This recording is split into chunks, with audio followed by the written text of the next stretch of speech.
اللہ اللہ اللہ اللہ۔ بسم اللہ الرحمن الرحیم، الحمد للہ رب العالمین والصلاة والسلام علی رسولہ سیدنا و نبینا محمد وعلی آلہ واصحابہ اجمعین، اما بعد فاعوذ باللہ من الشیطان الرجیم، بسم اللہ الرحمن الرحیم، فصل لربک وانحر۔ وروي عن النبي صلى الله عليه وسلم أنه قال: ضحوا فإنها سنة أبيكم إبراهيم، أو كما قال عليه الصلاة والسلام۔ بزرگان محترم، عزیز دوستوں اور بھائیوں،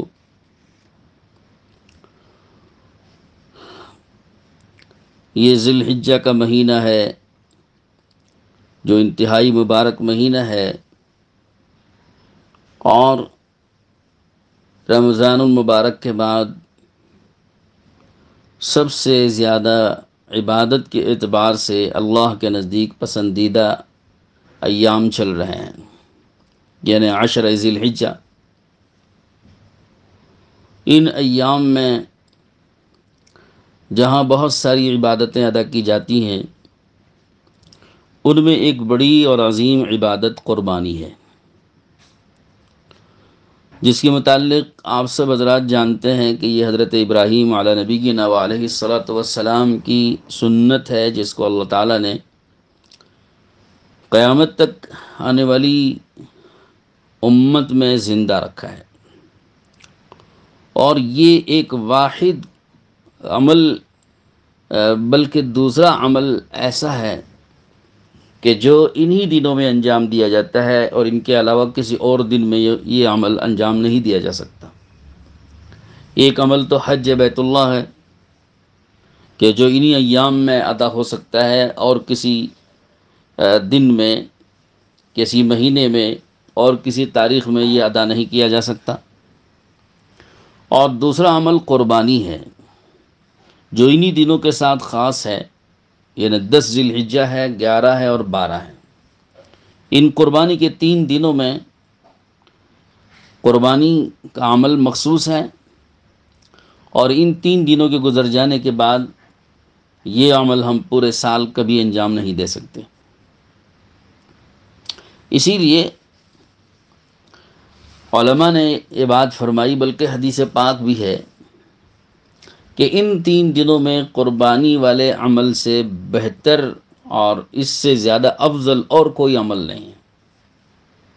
حدیث پاک بھی ہے: ما عمل ابن آدم من عمل یوم النحر احب الی اللہ من احراق الدم، او کما قال علیہ الصلاۃ والسلام، کہ ابن آدم کا کوئی عمل ان قربانی کے دنوں میں خون بہانے سے زیادہ، یعنی جانوروں کو اللہ کے نام پر قربان کرنے سے زیادہ، ابن آدم کا کوئی عمل اللہ کو ان دنوں میں پسند نہیں ہے۔ تو گویا ان دنوں میں اللہ تعالیٰ کو سب سے زیادہ کوئی عمل اگر پسندیدہ ہے تو وہ قربانی ہے۔ تو اسی لیے علماء نے فرمایا کہ ان دنوں میں آپ سب سے زیادہ کوئی نیکی اگر انجام دینا چاہتے ہیں تو وہ قربانی ہی والا عمل ہے، قربانی ہی والی نیکی ہے۔ تو اس لیے ان 3 دنوں کے اندر قربانی کے مقابلے میں اور قربانی کے بدل کے طور پر آپ کوئی اور نیکی اختیار نہیں کر سکتے۔ جیسے کہ بہت سے لوگوں کا یہ سوچنا ہوتا ہے کہ اتنے جانوروں کو مارنے سے اور ان کو ذبح کرنے سے اور ان کا خون بہانے سے کیا فائدہ ہے، تو اس کے عوض میں اور اس کے بدل میں ہم اس کی جو رقم ہے وہ غریبوں میں صدقہ کر دیں۔ غریب لڑکیوں کی شادیوں میں ہیں، بیماروں کی علاج معالجے میں، یا اور کسی ضرورت مند کی ضرورت کو پورا کرنے میں اس رقم کو اور ان روپیوں کو، پیسوں کو خرچ کیا جائے۔ کسی غریب نادار آدمی کے لیے مکان کی تعمیر میں خرچ کر دیا جائے۔ تو لوگوں کا یہ سوچنا ہوتا ہے عام طور پہ کہ اتنی بڑی رقم جانوروں کو ذبح کرنے پہ خرچ کر دی جاتی ہے، جبکہ اس سے بھی زیادہ ضرورت مند اور بہت سے ایسے محتاج لوگ پائے جاتے ہیں کہ ان پر خرچ کرنے کو جی چاہتا ہے کہ یہاں لگائی جائے رقم. لیکن یاد رکھیے کہ یہ ہمارا اپنا قیاس ہے، یہ ہماری اپنی سوچ ہے، اور یہ ہمارا اپنا خیال ہے. لیکن دین اور شریعت جس کی ہم اتباع کرنے کا ہم نے کلمہ پڑھا ہے، اور جس کے پیچھے جس دین و شریعت کو مان کر چلنا ہم نے طے کیا ہے، اس دین و شریعت میں اپنا قیاس اور اپنا خیال اور اپنی سوچ و فکر نہیں چلے گی، بلکہ یہاں اپنے قیاس اور خیال اور سوچ و فکر کو اور اپنے عمل کو سب کو تابع کرنا ہوگا حکم کے. یہاں پر تو دین کے معاملے میں اللہ کا حکم چلے گا، اللہ کے رسول صلی اللہ تعالیٰ علیہ وسلم کا حکم چلے گا، اور آپ کی بتائی ہوئی سنت چلے گی. تو ہمیں تو یہ دیکھنا ہے دین کے معاملے میں کہ اللہ کا حکم کیا ہے اور نبی کی سنت کیا ہے، اللہ نے کیا پسند فرمایا ہے اور اللہ کے نبی نے کیا پسند فرمایا، اور اللہ نے ہمیں کیا حکم دیا اور اللہ کے نبی نے ہمیں اس کا کیا طریقہ بتایا. ہماری عقل کیا کہتی ہے، ہماری عقل اس کو تسلیم کرتی ہے کہ نہیں کرتی ہے، ہمارا اپنا خیال اور ہماری اپنی سوچ اس کے موافق ہے اور اس کو قبول کرتی ہے کہ یا اس کا اباح کرتی ہے، اس کا انکار کرتی ہے. ہمیں اس کو نہیں دیکھنا ہے. یہاں تو عقل اور اپنی قیاس اور سوچ کو اللہ تعالیٰ کی حکم کے آگے، اللہ کے نبی کی سنت اور آپ کے طریقے اور آپ کے حکم کے آگے ہمیں قربان کرنا چاہیے. تو چنانچہ میں نے حدیث آپ کو سنا دی، اللہ کے رسول صلی اللہ علیہ وسلم نے یہ بات صاف فرما دی کہ ابن آدم کا کوئی عمل ان دنوں کے اندر اللہ تعالیٰ کو قربانی سے زیادہ پسندیدہ نہیں ہے. تو لہذا جب قربانی کرنا ہی اللہ تعالیٰ کو سب سے زیادہ پسند ہے ان 3 دنوں کے اندر، تو پھر ہمیں قربانی کے عوض میں اور اس کے بدل میں کسی اور عمل کو اختیار کریں تو اللہ تعالیٰ کی پسند اس کے ساتھ نہیں ہے، وہ اللہ کو پسند نہیں ہے. ہماری اپنی پسند ہو سکتی ہے، میری پسند ہو سکتی ہے، آپ کی پسند ہو سکتی ہے، مگر یہ اللہ کی پسند نہیں ہے.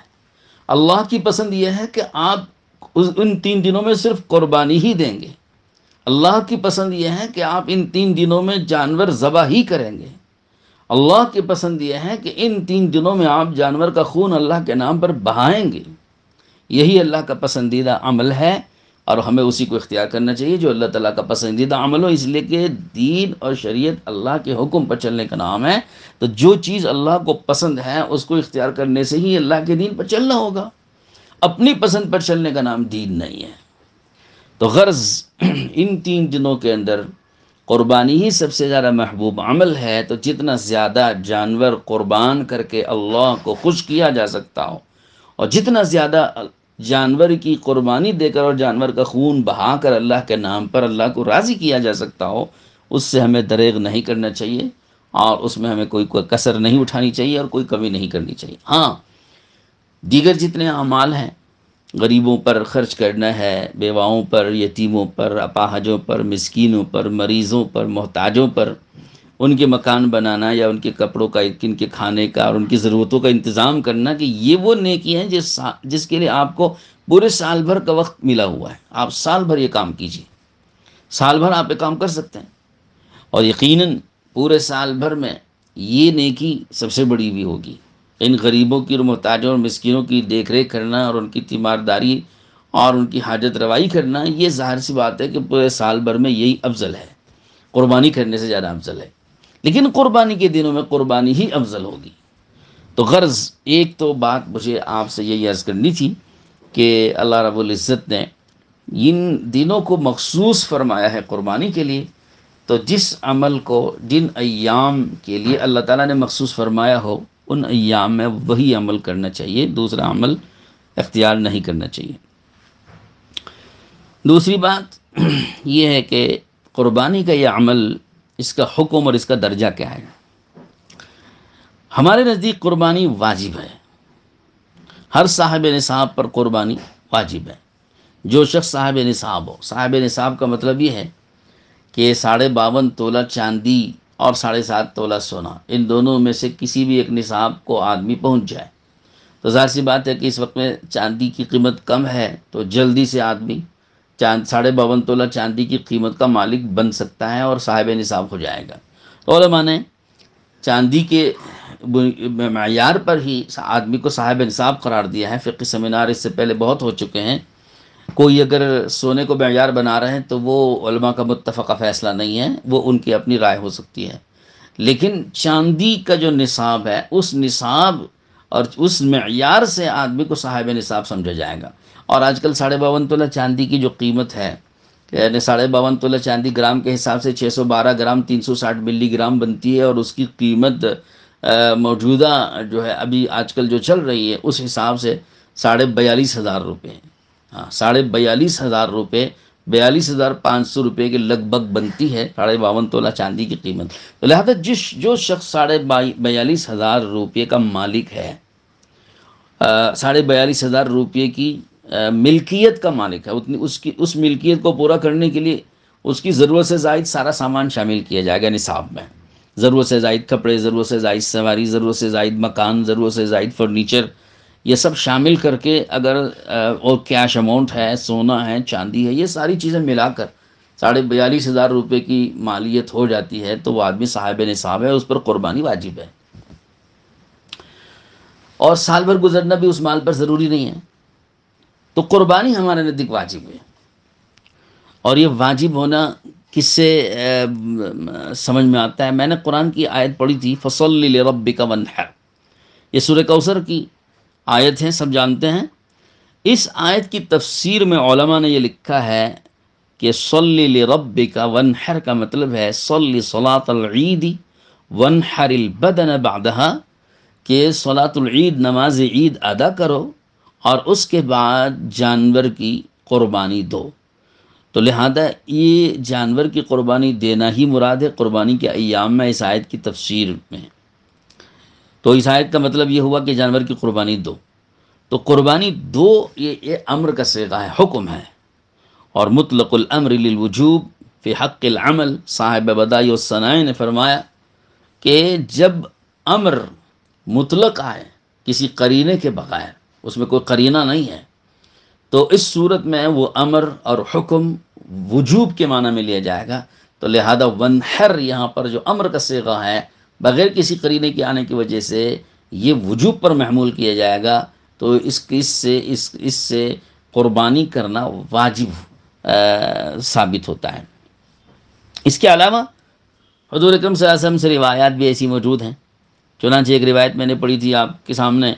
جس کو ابن ماجہ نے اور امام بہقی نے سنن کبریٰ میں اس کو نقل فرمایا ہے۔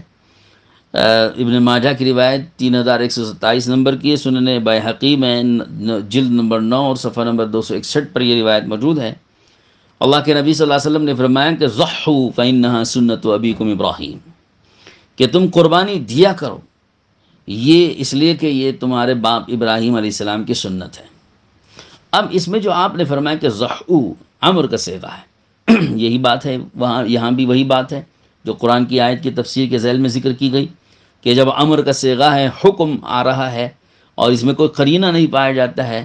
تو پھر اس صورت میں اس کو بھی وجوب پر محمول کیا جائے گا۔ تو اس کا مطلب اللہ کے رسول صلی اللہ علیہ وسلم اس کو واجب قرار دے رہے ہیں کہ تمہیں قربانی دینا واجب ہے، قربانی ضرور دیا کرو۔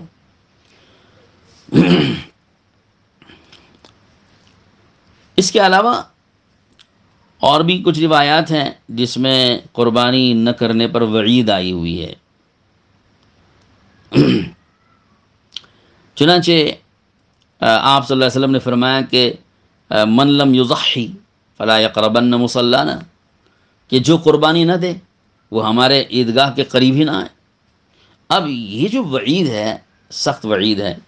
اب وعیدیں عام طور پر علماء نے فرمایا ہے کہ وعید ترک وجوب ہی پر آتی ہے، سنت کے ترک پر وعید نہیں ہے زیادہ۔ ہاں، سنت کے ترک پر مواخذہ ہو سکتا ہے، لیکن وعیدیں جو بھی ہوتی ہیں، وعید جس انداز سے آتی ہے اس سے یہ پتہ لگانا آسان ہوتا ہے کہ یہ ترک وجوب پر آ رہی ہے۔ چنانچہ یہاں پر قربانی نہ دینے پر وعید آئی، تو یہ ظاہر ہے کہ قربانی واجب ہونے کی وجہ سے ہی یہ وعید آ رہی ہے۔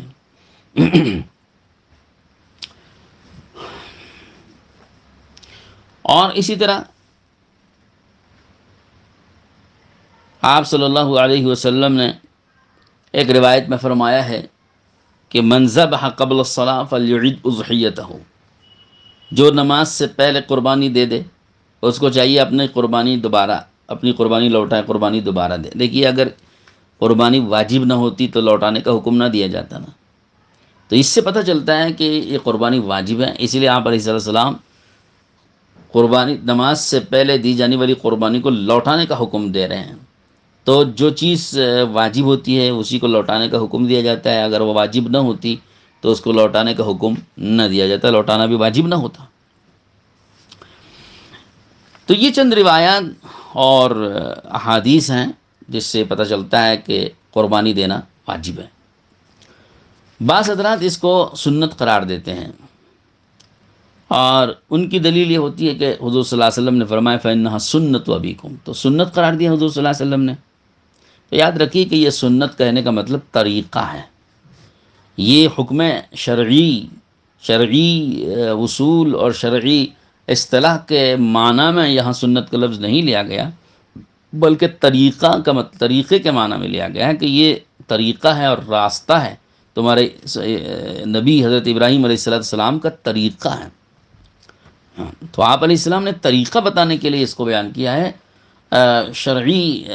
اصطلاح کے معنی میں جو سنت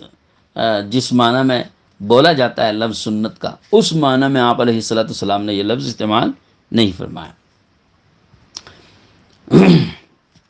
اس کے علاوہ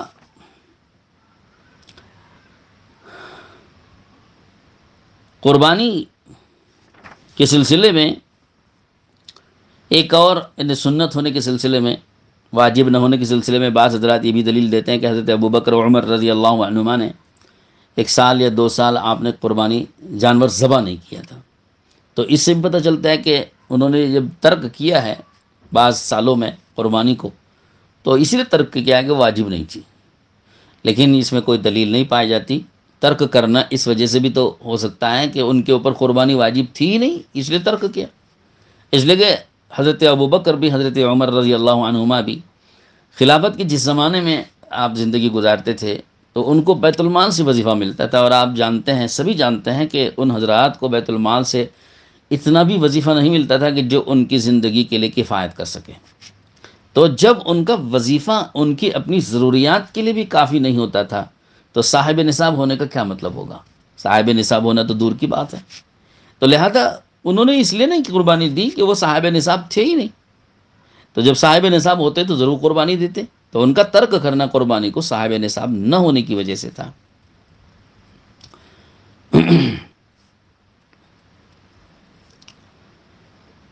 اسی طرح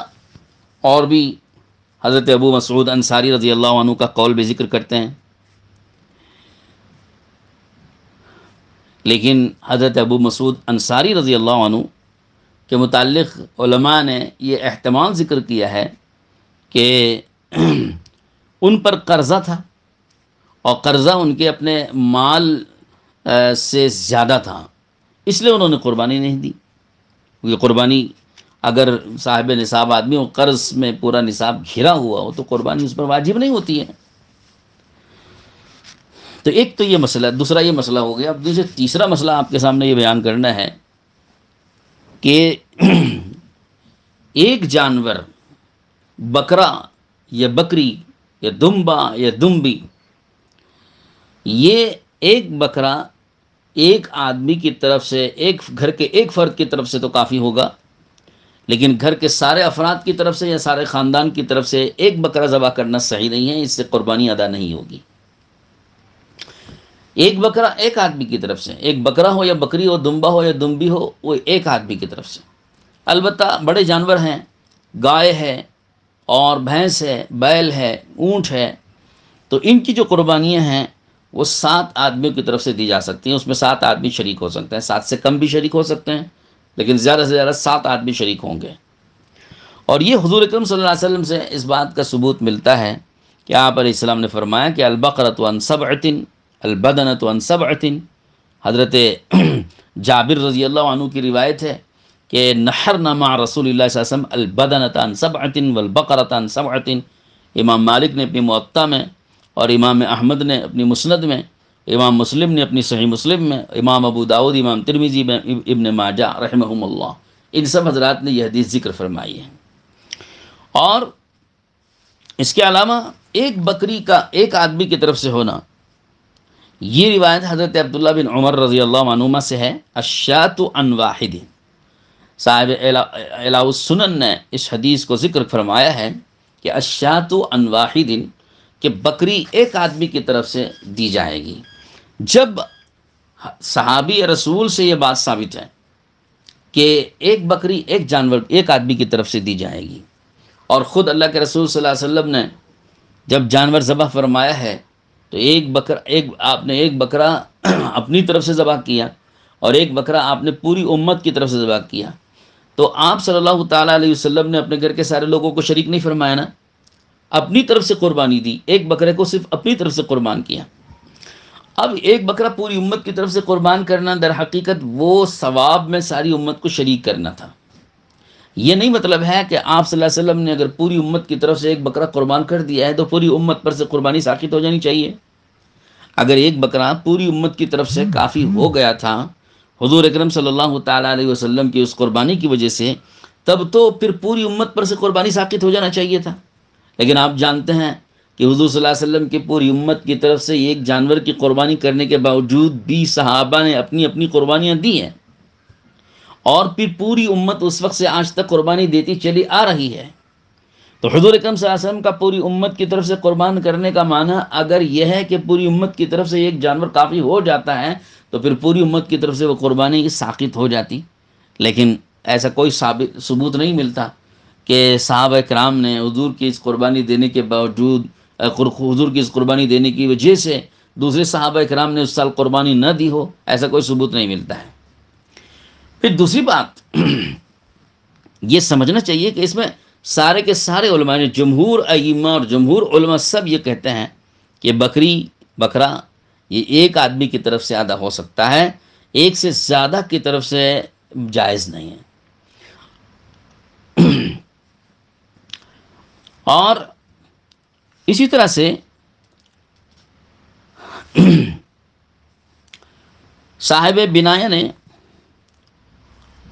بنایا شرح ہدایہ میں لکھا ہے، اعلم ان الشاۃ لا تجزئ الا عن واحد، یہ بات جان لو کہ بکری جائز نہیں ہے مگر ایک آدمی کی طرف سے۔ اور ابن عمر رضی اللہ عنہ کا میں نے قول سنا ہی دیا، صاحب بنایا خود فرماتے ہیں، روی عن ابن عمر انہ قال الشاۃ عن واحد،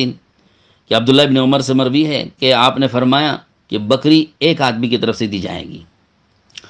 اور اس کے علاوہ میں ایک روایت سنا ہوں، حضرت عبداللہ بن عباس رضی اللہ عنہما فرماتے ہیں کہ اللہ کے رسول صلی اللہ علیہ وسلم کی خدمت میں ایک شخص آیا اور اس نے کہا کہ اللہ یا رسول اللہ، میرے اوپر ایک بدنہ واجب ہے، یعنی بڑا جانور، اونٹ، ایک بدنہ میرے اوپر واجب ہے اور وہ مجھے اس وقت میں مل نہیں رہا ہے، تو میں کیا کروں؟ تو آپ صلی اللہ علیہ وسلم کو کیا فرمانا چاہیے تھا؟ ایک بدنہ واجب ہونے کا مطلب ہے کہ میرے گھر کے 7 افراد ہیں، بدنہ میں 7 شریک ہوتے ہیں نا، تو گویا اس گھر کے افراد 7 ہیں، تو 7 افراد ہونے کی وجہ سے مجھے 7 حصے کر کے ایک بدنہ، ایک بڑا جانور، ایک اونٹ مجھے قربان کرنا میرے اوپر واجب ہے۔ تو آپ علیہ السلام یہ فرما دیتے صاحب کہ بھائی ٹھیک ہے، جب اونٹ نہیں مل رہا ہے، بڑا جانور نہیں مل رہا ہے، تو ایک بکری یا ایک بکرا خرید لو یا دمبا خرید لو اور تم سارے گھر والوں کی طرف سے 7 آدمیوں کی طرف سے ادا کر دو۔ لیکن آپ علیہ السلام نے یہ نہیں فرمایا، آپ نے یہ فرمایا کہ بھائی تم اس کے بدل میں 7 بکریاں خریدو اور اس ایک بدنہ کے بدل میں ان 7 بکریوں کو ذبح کرو۔ تو یہ حضرت ابن عباس رضی اللہ عنہما کی یہ جو روایت ہے، یہ روایت صاف طریقے پر بتا رہی ہے کہ آپ صلی اللہ علیہ وسلم 7 آدمیوں کو شریک کرنے کے لیے 7 بکریوں کو حکم دے رہے ہیں۔ آپ نے 7 گھر کے 7 آدمیوں کو ایک بکری میں یا ایک چھوٹے جانور میں شریک کرنے کا حکم ہرگز نہیں دیا۔ یہ بھی آپ کے سامنے روایت ہو گئی۔ اب رہ گئی یہ بات کہ جو بعض حضرات پیش کرتے ہیں کہ حضرت ابو ایوب انصاری رضی اللہ تعالیٰ عنہ، جیسے کہ عطا ابن یسار رحمۃ اللہ علیہ فرماتے ہیں کہ میں نے ان سے پوچھا، ابو ایوب انصاری سے،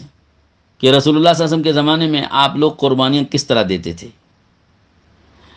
تو فرمایا کہ ایک آدمی اپنی طرف سے اور اپنے گھر والوں کی طرف سے ایک بکری کی قربانی کرتا تھا اور سارے گھر والے اس کو مل کر کھاتے تھے۔ پھر لوگ فخر کرنے لگے تو معاملہ وہ ہو گیا جو تم دیکھ رہے ہو، یعنی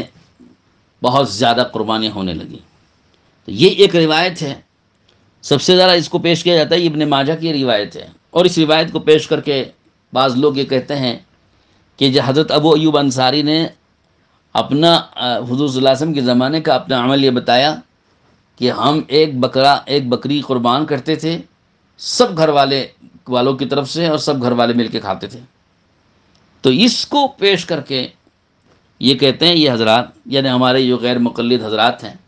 وہ یہ کہتے ہیں کہ دیکھیے ایک بکری پورے گھر والوں کی طرف سے کافی ہو جائے گی۔ گھر میں اگر آدمی 5 ہیں، 7 ہیں، 10 ہیں، 15 ہیں، 20 ہیں، جتنے بھی ہیں، سب گھر والوں کی طرف سے اور سب خاندان والوں کی طرف سے ایک بکری ذبح کر دو تو وہ کافی ہو جائے گی، سب کی قربانی ادا ہو جائے گی، یہ کہتے ہیں اس حدیث کو سامنے رکھ کر کے۔ حالانکہ اس حدیث سے ہرگز یہ بات ثابت نہیں ہوتی ہے۔ ابھی دیکھیے جتنی روایتیں ہم نے آپ کے سامنے پیش کر دی، ان روایتوں سے تو صاف ہو گیا کہ ایک بکری تو ایک آدمی کی طرف سے کفایت کرے گی، اور گائے، بیل، بھینس، اونٹ وغیرہ 7 آدمی کی طرف سے کفایت کرے گا۔ تو یہ تو حضور اکرم صلی اللہ علیہ وسلم اور صحابہ کرام کا بتائی ہوئی بات ہے۔ اس کے مقابلے میں حضرت ابو ایوب انصاری کا یہ عمل، ہمیں ظاہر سی بات ہے کہ اس میں تعویل کرنی پڑے گی اور اس کا مطلب سمجھنا پڑے گا، اور یہ ماننا پڑے گا کہ ہم کو اس حدیث کے سمجھنے میں غلطی ہو رہی ہے۔ چنانچہ امام محمد رحمۃ اللہ علیہ موطا امام محمد میں فرماتے، امام محمد بالکل تبع تابعین کے زمانے کے تبع تابعین میں سے ہیں، امام ابو حنیفہ رحمۃ اللہ علیہ کے شاگرد ہیں، اور فقہ کے بہت بڑے امام مانے جاتے ہیں۔ تو ہم سے تو بہت پہلے آئے ہوئے نا، آج ہم 1400 سال کے بعد حضرت ابو ایوب انصاری والی روایت کے معنی جو سمجھ رہے ہیں،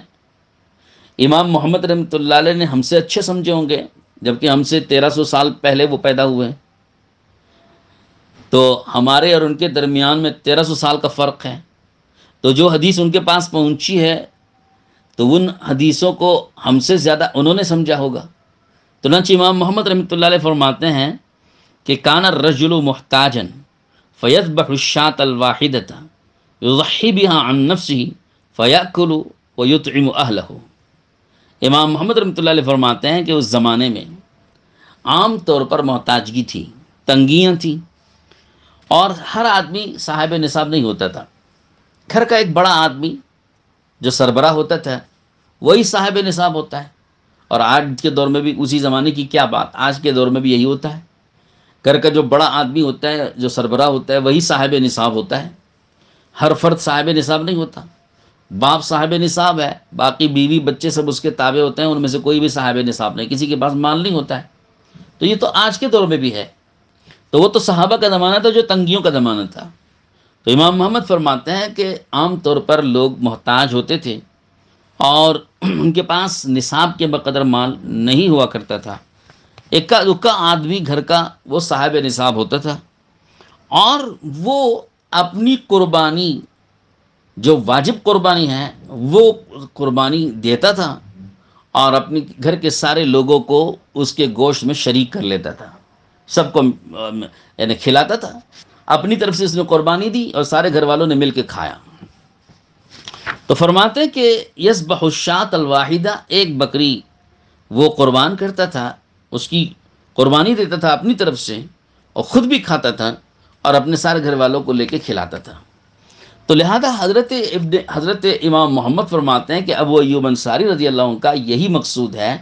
کہ وہ ایک آدمی جانور ذبح کرتا تھا اپنی طرف سے، اور سارے گھر والے ہم لوگ کھاتے تھے۔ ہمارے پاس اتنی وسعت نہیں تھی کہ ہر آدمی اپنی اپنی قربانی دے سکے، اور ہر آدمی اپنی اپنی حیثیت کے مطابق ایک سے زیادہ جانور ذبح کر سکے، ایسی وسعت نہیں تھی۔ جیسا کہ آج کل وسعت ہو گئی، لوگوں کے پاس مال خوب آ گیا، اور دیکھ رہے ہیں وہاں کہ ہر آدمی اپنی اپنی قربانی دے رہا ہے، اور اس میں ایک دوسرے سے وہ آگے بڑھتے چلے جا رہے ہیں، ایک دوسرے سے آگے بڑھ رہے ہیں۔ لیکن ہمارے زمانے میں، حضور صلی اللہ علیہ وسلم کے زمانے میں ایسا نہیں ہوتا تھا۔ ایک ہی آدمی صاحب نصاب ہوتا تھا، اور وہ اپنی قربانی دیتا تھا، ایک بکری، اور گھر کے سارے لوگوں کو اپنے ساتھ شریک کر لیتا تھا۔ یہ ہیں اس کے معنی جو امام محمد رحمۃ اللہ علیہ نے بیان فرمائے۔ شیخ عبدالحق محدث دہلوی رحمۃ اللہ علیہ فرماتے ہیں کہ یہ روایت منسوخ ہی ہے، یعنی اگر اس کو آپ صحیح بھی مان لو تو دوسری روایات کی وجہ سے یہ روایت منسوخ ہے، یا اس کے مقابل میں جو دوسری روایتیں ہیں اس میں یہ بات صاف طریقے پر موجود ہے کہ ایک بکری ایک آدمی کی طرف سے کفایت کرے گی، ایک سے زیادہ آدمی کے لیے ایک چھوٹا جانور کافی نہیں ہوگا، یہ دوسرے دلائل سے ثابت ہے۔ تو پھر اس دونوں میں تعارض واقع ہو گیا، اور اس تعارض کی وجہ سے حضرت شیخ عبدالحق محدث دہلوی رحمۃ اللہ علیہ نے ایک بکری پورے گھر والوں کی طرف سے ذبح کرنے والا جو عمل ابو ایوب انصاری کا ہے اس کو منسوخ قرار دیا۔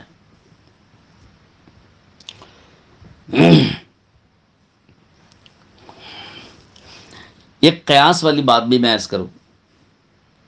کہ مان لیجئے کہ اگر ایک بکری پورے گھر والوں کی طرف سے، پورے خاندان والوں کی طرف سے اگر کافی ہو جاتی ہے تو گائے کا کیا قصور ہے؟ تو گائے کو بھی تھوڑا اور وسعت دیجیے۔ اونٹ کا کیا قصور ہے؟ اونٹ کو بھی تھوڑا سا، اونٹ میں بھی تھوڑا اور لوگوں کو زیادہ شریک کر لیجیے۔ ایک بکری جب پورے گھر والوں کی طرف سے کافی ہو سکتی ہے تو ایک گائے کیوں نہیں کافی ہوگی، اور ایک اونٹ کیوں نہیں کافی ہوگا؟ اور ایک بکری جب ایک خاندان والوں کی طرف سے کافی ہو سکتی ہیں تو ایک گائے اور ایک اونٹ تو پورے گاؤں والوں کی طرف سے کافی ہونا چاہیے۔ تو یہ ایک قیاس اور عقل میں بھی نہیں آنے والی بات ہے کہ ایک بکری سارے گھر والوں کی طرف سے کافی ہو جائے۔ ایک یہاں پر سوچنے کی ایک بات اور بھی ہے، وہ یہ کہ حضرت ابو ایوب انصاری رضی اللہ عنہ تنہا صاحب نصاب تھے، اگر انہوں نے ایک جانور قربان کیا تو بالکل قرین قیاس ہے، قیاس کے مطابق ہے۔ لیکن یہ بتائیے کہ اگر ایک گھر میں 5 افراد رہتے ہوں اور پانچوں کے پانچوں صاحب نصاب ہوں، سب کے سب مالک نصاب ہوں، تو کیا اس کے باوجود بھی ایک جانور ذبح کرنے سے تمام پانچوں صاحب نصاب کی قربانی ادا ہو جائے گی؟ جبکہ ہر آدمی پر اپنی اپنی قربانی واجب ہے۔ 5 اگر صاحب نصاب ہے تو پانچوں پر الگ الگ قربانی واجب ہے۔ جب پانچوں پر قربانی الگ الگ واجب ہے تو ایک آدمی اگر ذبح کر دے قربانی سب کی نیت سے تو سب کی قربانی کیسے ادا ہو جائے گی؟ 5 آدمی پر نماز فرض ہے، ایک آدمی پڑھ لے تو کیا پانچوں آدمی کی نماز ادا ہو جائے گی؟ 5 آدمی پر روزہ فرض ہے، گھر کے ایک گھر کے 5 آدمی ہیں، سب پر روزہ فرض ہے، تو ایک آدمی روزہ رکھ لے تو کیا پانچوں آدمیوں کا روزہ ادا ہو جائے گا؟ ایک گھر کے 5 آدمیوں پر قربانی واجب ہے تو ایک آدمی قربانی دے دے تو سب کی طرف سے قربانی ادا ہو جائے گی۔ ایک آدمی پر 5 آدمی گھر کے ہیں اور پانچوں پر زکوٰۃ واجب ہے، ایک آدمی اگر زکوٰۃ ادا کر دے اپنے مال کی تو کیا پانچوں آدمیوں کی زکوٰۃ ادا ہو جائے گی؟ یہ بھی تو سوچنا چاہیے۔ تو لہذا یہ قیاس کے بھی بالکل برخلاف بات ہے کہ جب گھر کے ایک سے زیادہ افراد پر قربانی واجب ہو تو ایسی صورت میں ہر آدمی کو اپنی اپنی واجب قربانی دینے سے ہی ادا ہوگی، اور ایک بکری تو ایک ہی آدمی کے لیے ہوگی، جیسا کہ حضرت ابن عمر رضی اللہ عنہ کی روایت سے ہم نے آپ کے سامنے صاف طور پر عرض کر دیا۔ اب رہا یہ کہ حضرت ابو ایوب انصاری رضی اللہ عنہ نے جو کیا ہے، ایک تو اس کی توجیہ ہم نے آپ کے سامنے بیان کر دی، ایک اور توجیہ بھی اس کی علماء نے کی ہے، وہ یہ ہے کہ حضرت ابو ایوب انصاری نے ایک جانور ذبح کیا اپنی طرف سے، اور ثواب میں سارے گھرانے کو اور سارے گھر والوں کو، سارے خاندان والوں کو انہوں نے ثواب میں شریک کر لیا۔ اور ایک دوسرا جواب بھی اس کا ہے، وہ یہ کہ عرف کو بیان کیا ہے حضرت ابو ایوب انصاری نے۔ عرف میں عام طور پر دیکھیے کہ گھر کا سربراہ جب ہوتا ہے، جب وہ ایک جانور قربانی کا خرید کے لاتا ہے اور وہ ذبح کرتا ہے تو اس کے سارے جو بچے ہیں وہ یہ بیوی بچے سب کہتے ہیں کہ بھائی ہم سب نے مل کر ایک بکرا دیا ہے۔ تو اس کا یہ مطلب تھوڑی ہوتا ہے کہ سب کی طرف سے ایک بکرا دیا گیا، وہ تو ایک عرف ہوتا ہے کہ ہم لوگوں نے ایک بکرا قربان کیا، ہم لوگوں نے بھی قربانی دی۔ تو لفظ اس طرح کہا جاتا ہے عرف کے اعتبار سے کہ جس میں سارے گھر والے گویا شریک ہو رہے ہوں، چونکہ سب مل کر اس عمل کو انجام دے رہے ہوتے ہیں، لیکن شرعی اعتبار سے اور نیت کے اعتبار سے وہ ایک فرد کی طرف سے ادا ہوتا ہے۔ تو وہ ایک فرد کی طرف سے ادا ہونے کے باوجود عرف میں سب کی طرف سے کہا جاتا ہے، تو حضرت ابو ایوب انصاری کا کہنا بھی اسی طرح پر محمول کیا جائے گا۔ بہرحال اس روایت کے مختلف جوابات اور مختلف تعویلات اس کی گئی ہیں، لیکن الشاۃ عن واحد، جو حضرت ابن عمر نے فرمایا کہ بکری ایک آدمی کی طرف سے ہے، اس کی کوئی تعویل نہیں ہے، یہ تو واضح لفظ ہے کہ ایک بکری ایک کی طرف سے ادا ہوگی، اور البقرۃ عن سبعۃ، کہ گائے 7 کی طرف سے ادا ہوگی، اس کی کوئی تعویل نہیں، اس لیے کہ یہ واضح الفاظ ہیں۔ ایک آخری بات اس میں عرض کر کے بات کو ختم کرتا ہوں کہ ہمارے غیر مقلد جو حضرات ہیں، ان پر بڑا تعجب بھی ہوتا ہے مجھے، اس لیے کہ ایک طرف تو یہ کہتے ہیں کہ ہم تو قول خدا اور قول رسول لیتے ہیں، کہ ہم تو کسی بھی عمل کی دلیل کے لیے اللہ تعالیٰ کا قول لیتے ہیں یا رسول اکرم صلی اللہ علیہ وسلم کا قول لیتے ہیں، اور کسی کی قول کو ہم نہیں لیتے۔ ایک طرف تو یہ جن کا دعویٰ ہے، دوسری طرف اپنے مسلک کے استدلال میں صحابی کا قول بھی لے لیتے ہیں، کسی صحابی کا عمل بھی لے لیتے ہیں، جبکہ ان کے خلاف اگر کسی صحابی کا قول آئے، ان کے مسلک کے خلاف کسی صحابی کا عمل آئے تو اس کو قبول نہیں کرتے، وہ کہتے ہیں کہ صاحب یہ صحابی کا قول ہے، ہمارے نزدیک صحابی کا قول حجت نہیں ہے، یہ صحابی کا عمل ہے، ہمارے نزدیک صحابی کا عمل حجت نہیں ہے۔ جب ان کے مسلک کے خلاف بات آتی ہے کسی صحابی کے قول کی، کسی صحابی کے فعل کو، تو اس کو تو رد کر دیتے ہیں، اور جب ان کے اپنے مسلک کے موافق کی کوئی بات آتی ہے تو صحابی کا قول بھی لے لیتے ہیں، صحابی کا عمل بھی لے لیتے ہیں، بلکہ اس سے اگر نیچے کا بھی ہوگا تابعی وغیرہ کا تو وہ بھی لے لیتے ہیں۔ تو یہ عجیب معاملہ ہے، ان کا دوہرا معاملہ ہے کہ کہیں صحابی کا قول ان کے لیے حجت ہے جب ان کے موافق آئے، اور کہیں صحابی کا قول و عمل ان کے لیے حجت نہیں ہے جب ان کے خلاف آئے۔ تو یہ فلسفہ تو نہیں سمجھ میں آتا ہے۔ بات تو اصول تو ایک ہونا چاہیے کہ اگر آپ کے نزدیک قول خدا اور قول رسول ہی اگر حجت ہے تو پھر ہر عمل میں قول خدا اور قول رسول پیش کرو، اور اگر تمہارے نزدیک صحابی کا قول و عمل میں حجت ہے تو پھر ہر جگہ صحابی کا قول و عمل کو قبول کرو، کسی جگہ صحابی کے قول و عمل کو رد کر دینا اور کسی جگہ صحابی کے قول و عمل کو قبول کر لینا، چاہے اس کے خلاف بھی صحابی کا قول و عمل موجود ہو اور چاہے اس کے خلاف حضور کا بھی عمل موجود ہو، پھر بھی نہ قبول کرنا عقل میں آنے والی بات نہیں ہے۔ جیسے ایک حدیث میں آپ کو سنایا تھا، حضور اکرم صلی اللہ علیہ وسلم نے 2 جانور ذبح کیے، ضحیٰ کبشینی املحینی، کہ آپ صلی اللہ تعالیٰ علیہ وسلم نے 2 جانور ذبح کیے تھے، 2 دمبے ذبح فرمائے تھے، ایک اپنی طرف سے اور دوسرا پوری امت کی طرف سے۔ تو اسی میں آپ دیکھ لیجئے کہ حضرت رسول پاک صلی اللہ تعالیٰ علیہ وسلم نے اگر ایک بکری، ایک دمبا پورے گھر والوں کی طرف سے اگر کافی تھا، تو حضور نے اپنا جو قربان کیا، اپنے جانور، اپنا بکرا جو قربان کیا، اس میں سارے گھر والوں کو کیوں نہیں شریک کیا؟ یہاں تو آپ صلی اللہ علیہ وسلم نے ایک بکرا صرف اپنی ذات کی طرف سے قربان کیا، دوسرے کو تو پوری امت کی طرف سے کیا ہے نا۔ لیکن پوری امت میں افضل تو اپنا خاندان، اپنا گھرانہ تھا،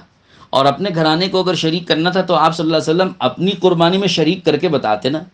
تو حضور صلی اللہ علیہ وسلم نے تو اپنے عمل سے یہ بتایا کہ ایک بکرا جو میرے اوپر واجب ہے اس کو میں ادا کر رہا ہوں، اپنے گھر والوں کو میں نہیں شریک کر رہا ہوں، اور دوسرا جو بکرا میں نے پوری امت کی طرف سے ادا کیا وہ تو نفل قربانی ہے، ثواب میں پوری امت کو آپ صلی اللہ علیہ وسلم شریک کر رہے ہیں، یہ نہیں ہے کہ پوری امت پر جو واجب قربانی ہے وہ میں ادا کر رہا ہوں۔ تو یہ آپ صلی اللہ علیہ وسلم کے اس عمل سے بھی بات واضح ہو گئی کہ آپ نے اپنی جو قربانی واجب تھی اپنے اوپر کی، اس کو صرف اپنی طرف سے ادا کیا، اپنے گھر کے بیوی بچوں کو آپ علیہ السلام نے خود شریک نہیں کیا۔ تو آپ غیر مقلدوں کے نزدیک تو حضور صلی اللہ علیہ وسلم کا عمل سب سے زیادہ قابل حجت ہونا چاہیے تھا۔ تو یہاں حضور نے اپنے اس عمل کے ذریعے سے یہ بتا دیا کہ میرے اوپر جو قربانی واجب ہے تو اس کو صرف میں ادا کر رہا ہوں اپنی طرف سے، اپنے گھر والوں کو میں اس میں شریک نہیں کر رہا ہوں۔ تو حضور کے اس عمل کو اختیار کرتے ہوئے بھی ان کو بھی ایک بکری ایک آدمی کی طرف سے قربان کرنے کا حکم صادر کرنا چاہیے تھا، پورے گھر والوں کو شریک کرنے کا کوئی مطلب اور کوئی معنی نہیں ہوتا ہے۔ اللہ تعالی ہم سب کو عمل کرنے کی اور سمجھنے کی بھی توفیق نصیب فرمائے۔ سمجھنا بھی ضروری ہے اور سمجھ کر عمل کرنا بھی ضروری ہے۔ ایسا نہ ہو کہ آدمی بغیر سمجھے دین کی بات پر چلتا رہے، اور ہر کسی کی بات کو لینے کا مزاج بھی بڑا غلط ہے۔ لوگوں کو ایک عام عادت ہو گئی کہ بھائی انٹرنیٹ پر، یوٹیوب چینلز پر اور دیگر جو چینلز ہوتے ہیں، فیس بک پر، انسٹاگرام پر، یہاں پر جو بھی کسی کی کوئی بھی بات آ جائے تو ہر ایک کی بات کو لے لیتے ہیں اور اس کا اثر قبول کرنے لگ جاتے ہیں اور اس کی بات پر اعتبار کرنے لگ جاتے ہیں۔ یہ بڑی غلط چیز چل رہی ہے اور ایک بہت خطرناک چیز چل رہی ہے۔ یہ تو دین ہے، تو یہ دیکھنا چاہیے کہ دین کی بات کس ذریعے سے آ رہی ہے، کون بیان کر رہا ہے، کون بولنے والا ہے، کتنا مستند ہے، اور اس کی بات دلائل کے اعتبار سے کتنی وزندار ہے۔ اس لیے علماء نے فرمایا کہ بھئی اپنے علاقے کے ان علماء سے جو اہل علم بھی ہو اور تقوی والے بھی ہوں، ان سے رجوع کرو اور ان سے پوچھا کرو۔ علماء سے جو اہل علم اور اہل تقوی ہیں، اہل ورع ہیں، ان سے پوچھے بغیر ہر آنے والی بات، ہر سنی جانے والی بات پر اعتبار کر لینا اور اسے قبول کرتے چلے جانا، یہ بڑا خطرناک عمل ہے اور بڑا خطرناک طریقہ ہے۔ اور آخری بات یہ بھی عرض کروں کہ حضور اکرم صلی اللہ علیہ وسلم نے جب یہ بات فرما دی کہ قربانی کے ان دنوں میں قربانی سے زیادہ اللہ تعالیٰ کو کوئی عمل پسند نہیں ہے، تو ہمارے یہ غیر مقلد حضرات یہ پورے خاندان کی طرف سے ایک بکرے کو کافی سمجھ کر قربانیوں کو کیوں گھٹا رہے ہیں؟ امت کو قربانی کرنے دو نا، فتنہ کیوں پیدا کر رہے ہیں؟ اور وہ بھی بلا دلیل ہے، دلیل میں کوئی جان نہیں ہے، بے دلیل یا کمزور دلیل کے ساتھ امت کو فتنے میں ڈالنا، اور اتنا عزیز اور مقبول ترین عمل جو ان 3 دنوں میں اللہ کو سب سے زیادہ پسندیدہ ہے، اس کو امت میں گھٹانا، اس کی اہمیت گرانا اور کم کرنا، اور قربانی کی جانے والے جانوروں کی کثرت سے قربان کیے جانے والے قربانیوں کو اس کی مقدار کے اعتبار سے، کمیت کے اعتبار سے گھٹانا اور اس کی اہمیت امت میں سے کم کرنا، یہ کوئی اچھا کام نہیں ہے نا۔ تو ایسا فتنہ امت میں کیوں ڈالیں؟ تو رجوع کرو، اہل علم سے رجوع کرو اور اپنی بات سے رجوع کرو۔ اگر آپ کی بات غلط ہے تو میں اہل حدیث حضرات سے کہتا ہوں کہ آپ اپنی بات سے رجوع کریں اور جو صحیح بات ہے اس کو قبول کریں، اور امت میں خواہ مخواہ کی ایک کنفیوژن اور امت میں خواہ مخواہ کا التباس اور اشتباہ ڈال کے امت کو فتنے میں نہ ڈالو۔ اللہ تعالیٰ سب کو عمل کی توفیق نصیب فرما اور اخلاص نصیب فرما۔ اور اسی کے ساتھ ساتھ میں مرکز تحفظ اسلام سینٹر کے چلانے والے ہمارے نوجوان ساتھیوں کا میں ان کو دل سے دعا دیتا ہوں، ان کا شکر گزار بھی ہوں کہ انہوں نے اس موقع پر مجھے یاد فرمایا اور اس اہم عنوان پر کچھ گزارشات پیش کرنے کا حکم فرمایا۔ میں ان کا شکر گزار ہوں اللہ تعالیٰ، اور دل سے دعا گو بھی ہوں کہ اللہ پاک ان کی کوششوں اور محنتوں کو قبول فرمائے، اور ان نوجوانوں کی اس صحیح سوچ اور فکر کو میں مبارکبادی دیتا ہوں کہ جہاں نوجوان لوگ اپنی سوچ و فکر اور اپنی صلاحیتوں کا استعمال سوشل میڈیا پر غلط طریقے پر استعمال کرتے ہیں، اس کے مقابلے میں یہ ہمارے نوجوان حضرات خود اپنی صلاحیتوں کو بھی اور اس کے علاوہ بہت سارے نوجوانوں کے رخ کو موڑنے کے لیے بھی ایک صحیح چینل کا انہوں نے آغاز کیا ہے، ایک صحیح چینل جس کے ذریعے سے علماء کرام کے بیانات اور اہل اللہ کے اور اہل علم کی علمی اور اہل دل کی اصلاحی باتوں کو امت تک پہنچانے، بالخصوص نوجوانوں تک پہنچانے کا یہ ذریعہ بن رہے ہیں۔ اللہ تعالیٰ ان کی کافش اور محنتوں کا ان کو بہترین صلہ اپنی شان اللہ پاک عطا فرمائے، اور ان کی صلاحیتوں کو دین پر اللہ تعالیٰ لگا کر قبول فرما لے۔ میں وآخر دعوانا ان الحمدللہ رب العالمین۔ شکرا یا ربی شکرا